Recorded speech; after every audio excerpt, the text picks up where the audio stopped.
तुमने मेरा घोंसला तोड़ दिया। देखो मेरे अंडे टूटने वाले हैं। अगर मेरे अंडों को कुछ हुआ तो इसका पूरा दोष तुम्हारा होगा। अरे गोरी कौवी, तुम मुझ पर झूठा इल्जाम क्यों लगा रही हो? मैंने तुम्हारे घोंसले को पंख तक नहीं लगाया। ये किसी तूफान का असर है। तूफान का असर? तूफान के बाद ही तो मैंने अपना घोंसला ठीक किया था। उसके बाद ये कैसे टूटा मैं जानती हूँ। ये तुमने किया है। मेरी गैर मौजूदगी में तुमने मेरे घोंसले को तोड़ा है। गोरी, मैंने कहा ना कि मैंने ऐसा नहीं किया। क्या तुमने किसी और से पूछा है? हो सकता है किसी और पक्षी ने तोड़ा हो। किसी और ने नहीं, ये तुमने ही किया है। तुम्हें सजा जरूर मिलेगी। चलो इस मामले को चील महारानी के पास लेकर चलते हैं। दोनों पक्षी गुस्से में चील महारानी के पास जाते हैं। महारानी, हमें न्याय चाहिए। कबूतर ने मेरा घोंसला तोड़ दिया है। अब मेरे अंडे खतरे में हैं। महारानी, ये सरासर झूठ है। मैंने गोरी कौवी का घोंसला नहीं तोड़ा। मैं तो उसके घोंसले के पास भी नहीं गया। ये मुझ पर लगाया गया झूठा इल्जाम है। वही झगड़ा, घोंसले और अंडे। हर रोज मैं ये फैसले कर कर के थक गई हूँ। क्या मैं इन छोटे छोटे मामलों में उलझी रहूंगी? जंगल में सब जानते हैं मेरा सलाहकार कालू कौवा बुद्धिमान है। वो हर समस्या का हल जानता है। तुम दोनों उसके पास जाओ। जो भी वो फैसला करेगा वही अंतिम होगा। गोरी कौवी और कबूतर कौवे के पास जाते हैं। सलाहकार कौवे जी, हमें महारानी चील ने भेजा है। जंगल का हर मामला मेरे पास ही क्यों आता है? अच्छा चलो बताओ क्या हुआ है। ये काली कौवी मुझ पर इल्जाम लगा रही है कि मैंने इसका घोंसला तोड़ा है, मगर मैंने ऐसा कुछ नहीं किया। सलाहकार जी, ये झूठ बोल रहा है। मैंने इसे अपने घोंसले के पास देखा है। भला आप बताएं और कौन होगा जो मेरा घोंसला तोड़ने की हिम्मत करेगा? गोरी की बात ठीक है, घोंसला अचानक नहीं टूट सकता। कबूतर, अगर तू निर्दोष है तो क्या तेरे पास अपनी सफाई के लिए कोई सबूत है? सबूत? मैं तो अकेला रहता हूँ। मैं कैसे साबित करूँ कि मैंने ये सब नहीं किया? अगर सबूत नहीं है तो मुझे कवि की बात को सच मानना होगा। तुम्हें कवि का घोंसला फिर से बनाना होगा। यही मेरा फैसला है। कालू जी, ये कैसा न्याय है? आपने बस एक पक्ष की बात सुनी और दूसरे को सुना तक नहीं और फैसला कर दिया। क्या ये सही है? मेरी बुद्धिमानी पर सवाल मत उठाओ। मेरा ये फैसला अंतिम है और जाओ यहाँ से। फिर कबूतर दुखी होकर वहाँ से चला जाता है और गोरी कौवी गर्व से उड़ जाती है। कबूतर अपने घर पे बैठा रो रहा था। तभी हरियाली तोती और पिंकी चिड़िया कबूतर के पास आती हैं। कबूतर, हमें पता चला है कि सलाहकार कालू ने तुम्हारे खिलाफ फैसला दिया है। ये तो सरासर गलत है। हमें सच्चाई का पता लगाना होगा। हाँ कबूतर, हम ये फैसला महारानी चील के पास लेकर जाएंगे। कौवे ने घमंड में आकर गलत फैसला सुनाया है। अगर तुम दोनों मेरा साथ दो तो शायद मुझे न्याय मिल सके। फिर वो तीनों चील महारानी के पास जाते हैं। चील महारानी, हमें आपसे न्याय चाहिए। सलाहकार कौवे ने कबूतर को गलत फैसला सुनाया है। ये जंगल में अन्याय का सबसे बड़ा कारण बनेगा। महारानी, सलाहकार ने कवि की बात सुनी जबकि कबूतर को नजरअंदाज कर दिया। क्या ये हमारे जंगल का न्याय है? पिंकी चिड़िया और हरियाली तोती, मैंने ये जिम्मेदारी कालू कौवे को दी हुई है। अगर ये फैसला गलत भी हुआ तो ये उसकी जिम्मेदारी है, ना कि मेरी। अब जाओ यहाँ से।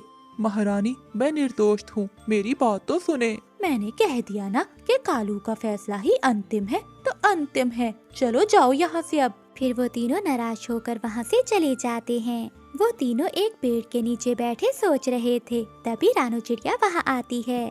तुम सब इतने उदास क्यों हो? क्या हुआ?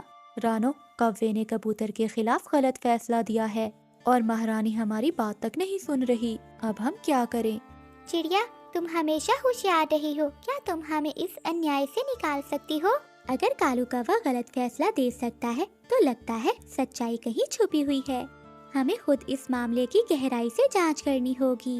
कबूतर भैया, आप चिंता न करें, मैं खुद इस सच्चाई का पता लगा लूंगी। फिर रानो चिड़िया गोरी कौवी के घोंसले के पास जाती है। गोरी कौवी रानो चिड़िया को देखकर चौकन्नी हो जाती है। गोरी बहन, मुझे आपके घोंसले की जांच करनी है, ये पता लगाने के लिए कि इसे किसने नुकसान पहुंचाया है। तुम्हें यहाँ आने की इजाजत किसने दी? ये घोंसला मेरा है और मैं किसी को पंख नहीं लगाने दूंगी। गोरी बहन, अगर आप सच्ची हैं तो आपको डरने की कोई जरूरत नहीं। मैं बस सच्चाई का पता लगाना चाहती हूँ। ठीक है चिड़िया, मगर जल्दी करो, मुझे अपने घोंसले की सुरक्षा करनी है। फिर रानू चिड़िया मिठू तोते और बुलबुल को साथ लेती है और घोंसले की जांच शुरू करती है। रानू चिड़िया देखती है कि घोंसले के पास एक टूटी हुई डाली और पंजों के निशान हैं। ये तो अजीब है, घोंसला किसी तूफान से नहीं टूटा, ये निशान तो किसी बड़ी पक्षी के लगते हैं। हाँ चिड़िया, कबूतर से इतनी बड़ी डाली नहीं टूट सकती। हाँ चिड़िया, और ये पंजों के निशान भी किसी बड़े पक्षी के हैं। लेकिन ये सब कौन कर सकता है, हमें और जानकारी चाहिए। फिर रानू चिड़िया और मिठू तोता पंजों के पीछे पहाड़ों की ओर चले जाते हैं। अचानक एक बड़ा बाज वहाँ से उड़ता है। वो मरे हुए चूहे को वहाँ से लेकर जा रहा था। हाँ, ये बाज ही हो सकता है जो हमेशा पक्षियों के घोंसले उजाड़ता है। शायद इसी ने ही कवि का घोंसला तोड़ा है। रानो, अगर ऐसा ही है तो हमें इसे पकड़कर सच्चाई साबित करना होगी। नहीं तोते भैया, हम ये खतरा नहीं उठा सकते। अब हमें पता चल गया है, हमें जाकर कव्वे को बताना होगा। फिर वो सब पक्षी कव्वे के पास आते हैं। सलाहकार कव्वे, मैंने पता लगा लिया है, गोरी कवि का घोंसला कबूतर ने नहीं बल्कि एक बाज ने तोड़ा है। उसके पंजों के निशान और उसकी हरकतें इस बात को साबित करती हैं। तुम ये कैसे साबित कर सकती हो? मैं तो पहले ही फैसला कर चुका हूँ। कव्वे, बुलबुल और मिठू तोते ने भी उन निशान को देखा है। अगर आप खुद जाकर देखेंगे तो आपको सच्चाई का पता लग जाएगा। हाँ, ये निशान कबूतर के नहीं बल्कि बाज के हैं। हमने उसे पास के पेड़ों पर देखा भी है। क्या आप अब भी कबूतर की बात नहीं मानेंगे? कालू कव्वे का घमंड टूट जाता है। वो सब चील महारानी के पास जाते हैं। महारानी, मुझसे बहुत बड़ी गलती हो गई। मैंने सच्चाई जाने बिना ही कवि के पक्ष में फैसला दे दिया। रानू चिड़िया ने जांच की और सही फैसला लेकर आई। कव्वे, तुमने अपनी गलती मानी, ये बहुत अच्छा है, मगर एक न्यायाधीश के लिए जरूरी है कि वो हर पहलू पर ध्यान दे। मैं रानू चिड़िया की बहादुरी पर बहुत खुश हूँ। रानू, आज से तुम हमारे जंगल की नई सलाहकार बनोगी। किसी जंगल में एक गोरी कवि रहती थी। वो कवि बहुत गरीब थी। एक दिन वो नदी से पानी भरने जा रही थी। गोरी के पास एक मटका था जिसमें पानी भरकर वो घर लाती थी। गोरी कवि ने उस मटके को नीचे रखा और पानी भरने लगी। तभी उसने देखा कि उस मटके में एक सांप बैठा है। मैं ये सांप अपने घर ले जाऊंगी और इसे खुद को काटने दूंगी। मैं इतनी गरीब और अकेली हूँ कि मैं जीना भी नहीं चाहती। गोरी कवि वो मटका लेकर घर पहुंची। जैसे ही उसने मटके को नीचे रखा तो वो मटका एक सोने के हार में बदल गया, जिसे देखकर कवि बहुत हैरान हुई क्योंकि वहाँ सांप की जगह एक कीमती हार पड़ा हुआ था। वो कवि सोने का हार लिए जल्दी से कबूतर महाराज के पास गई और कबूतर महाराज ने वो सोने का हार तुरंत खरीद लिया और अपनी रानी को देने के लिए, क्योंकि वो हमेशा दुखी रहती। उनकी कोई भी औलाद नहीं थी। रानी वो हार देखकर बहुत खुश हुई। महारानी ने वो हार अपने एक बक्से में रख दिया।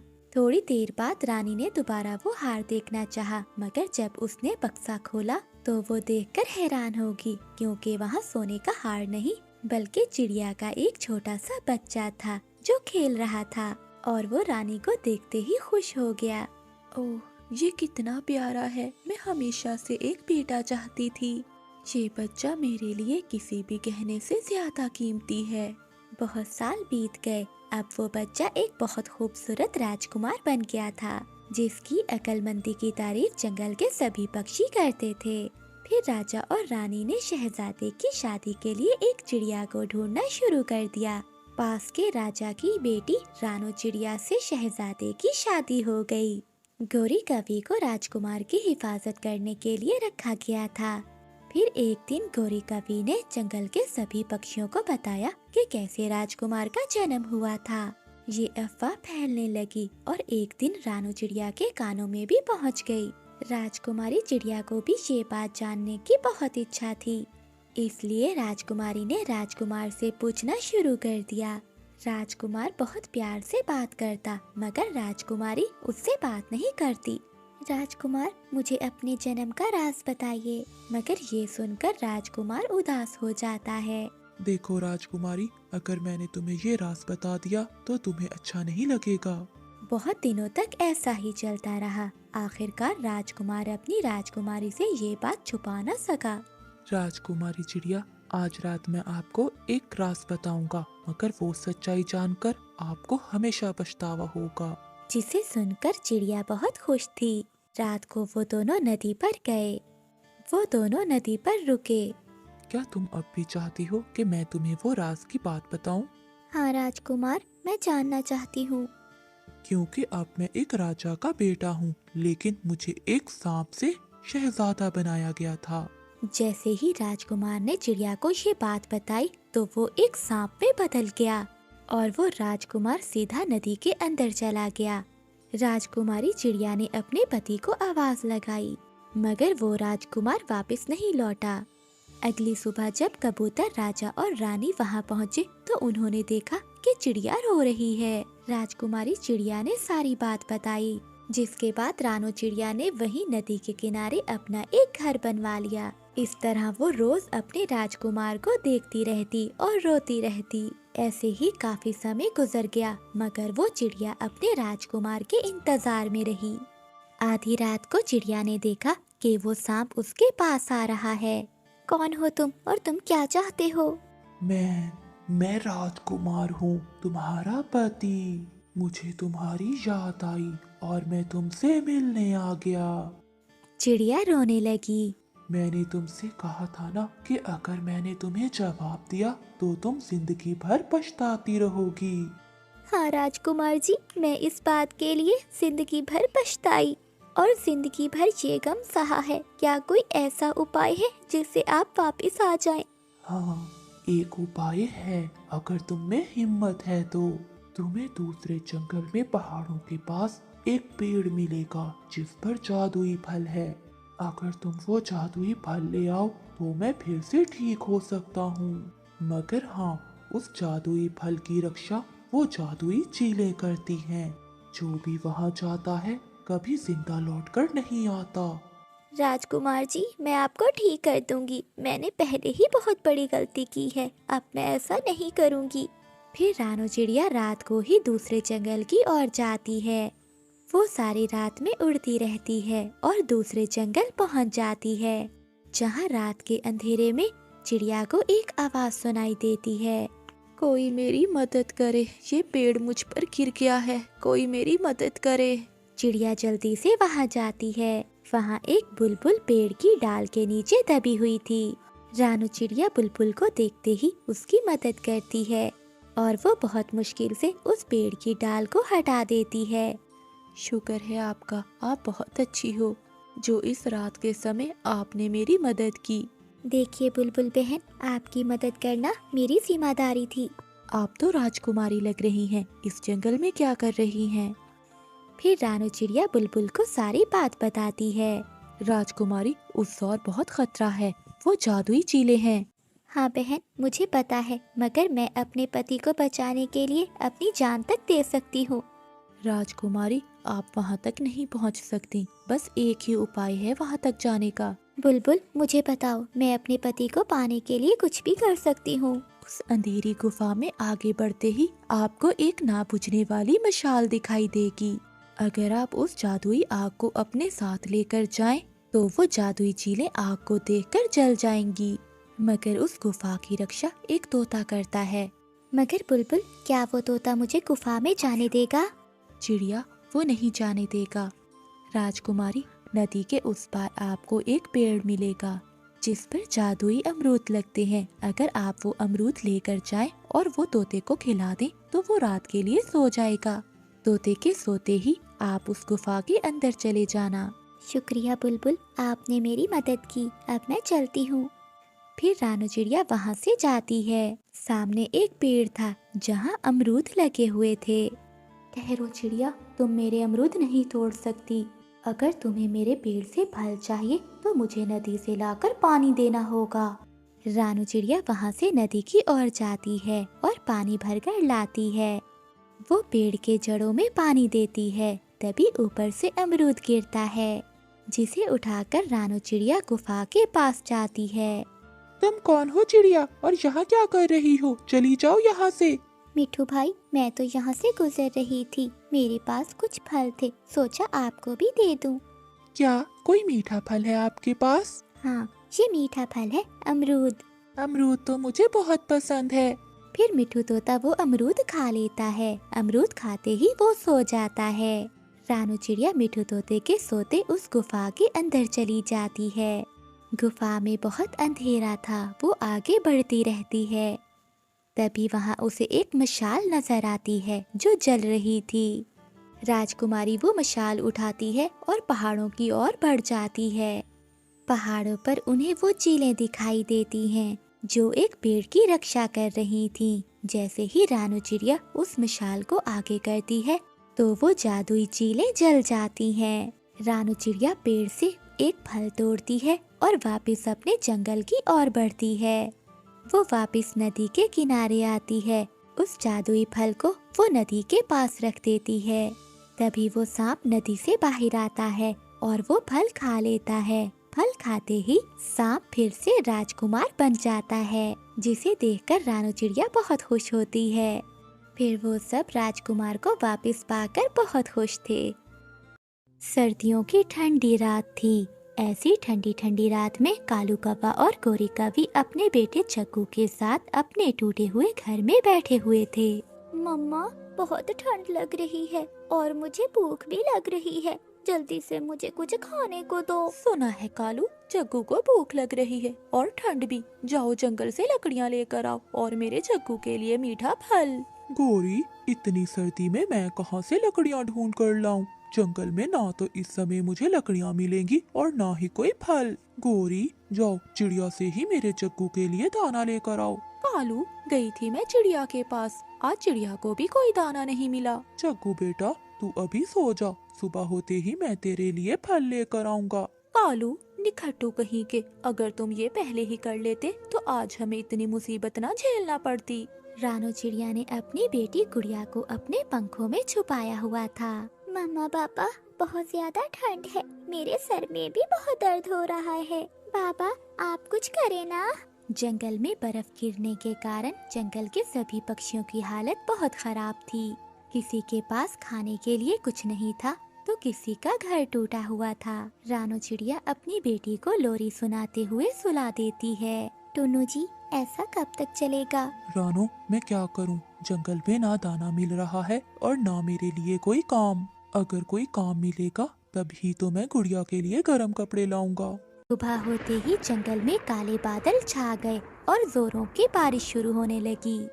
टुन्नू जी, पहले सर्दी कम थी जो अब बारिश भी शुरू हो गई। वो दोनों ऐसे बातें कर ही रहे थे कि छत से पानी टपकना शुरू हो जाता है। गुड़िया की आँख खुल जाती है। माँ, ये बारिश क्यों शुरू हो गई? पता नहीं गुड़िया, शायद हम गरीब पक्षियों को ऐसे ही मरना होगा। वो ऐसे बातें कर ही रहे थे कि छत टूटने लगती है। रानू, गुड़िया को लेकर जल्दी बाहर निकलो, ये छत गिरने वाली है। उन तीनों के बाहर आते ही उनका घर टूटकर नीचे गिर जाता है। ऐसे देखते ही देखते जंगल में सभी पक्षियों के घर या तो टूट गए थे या फिर नीचे गिर गए थे और बारिश थम गई थी। फिर वो सभी पक्षी एक जगह पर इकट्ठे होते हैं। पक्षियों, अब हम क्या करेंगे? अगर ऐसे ही सर्दी बढ़ती रही तो हम सब मर जाएंगे। हाँ टुन्नू, तुम बिल्कुल ठीक कह रहे हो। हमारे बच्चे अभी बहुत छोटे हैं, हम जाएं भी तो कहाँ जाएंगे? पक्षियों, मेरे पास एक उपाय है। हाँ गोरी बहन, बताएं, क्या उपाय है आपके पास? चिड़िया, क्यों ना हम सब मेरी सहेली चील के पास चलें, पहाड़ों पर। वहाँ हमें रहने के लिए गुफा मिल जाएगी। चिड़िया, तुम्हें तो पता है कि कितनी ठंड पड़ रही है, अगर हम ऐसे ही खड़े रहे तो सर्दी से जम जाएंगे। मगर गोरी बहन, हम कैसे विश्वास करेंगे उन चीलों का? चिड़िया बहन, मुझे लगता है गोरी ठीक कह रही है, हमें चीलों का सहारा लेना होगा। हमारे पास जरूरी नहीं है कि आपको नेकी और अच्छाई का सिला भी नेकी और अच्छाई से ही मिले। हाँ चिड़िया, दोस्त वही है जो मुश्किल समय में काम आए और माँ बाप से बढ़कर सच्चा रिश्ता कोई नहीं। मेरा तो यही विश्वास है। प्यारे दोस्तों, इस कहानी को लाइक, चैनल को सब्सक्राइब और अपने दोस्तों के साथ शेयर करना मत भूलिएगा। आपका धन्यवाद।